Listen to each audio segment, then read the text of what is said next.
So this ego, what is this ego thing? We normally think about it as like arrogance and pride and things like that, and like selfishness.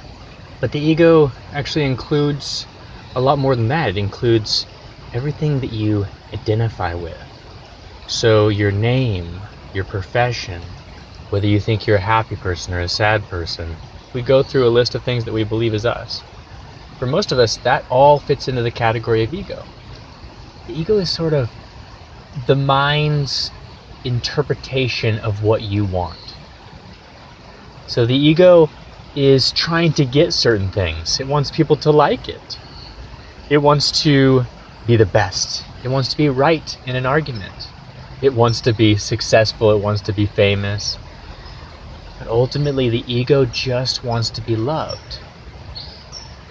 Now, the true you is the sensation of love, is love itself, is the source of love.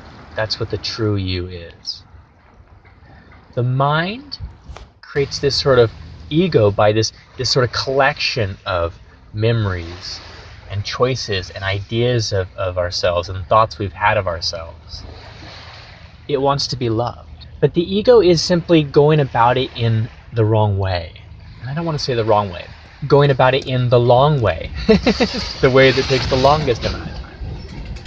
And also, when it is achieved, when the ego achieves what it wants, the desired effect is very fleeting.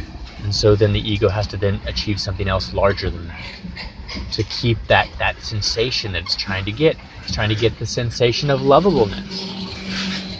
Which is crazy because it's our natural feeling is lovable. The ego is the lost part of us, in a way. The true self cannot be lost. The true self is completely intact right now.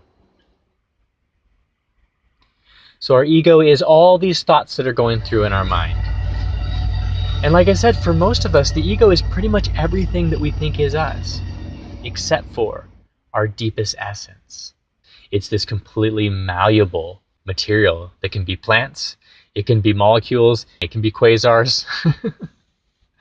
This formless awesomeness. So it appears like all these things come from nothing, out of nowhere. Oh, but they come from this nothingness. This nothingness is actually the source of all things. You are that. You have never been separated from that. A part of you has never been born, has never been separated from it. So the ego, once again, we don't have to look at it as bad. And when you feel the ego putting you, driving you in different directions, just notice it. Don't be upset with it. Don't be hard on yourself for having an ego. This is totally a human thing, totally a natural human thing. We just need to recognize it. We don't need to pretend like it's not there. The ego's intentions are actually pretty honest. The ego just wants to be loved. That's actually what you want too. The ego is just going about it in a way that is bringing us more of what we don't want. So it's an ineffective way to get this love that we all want.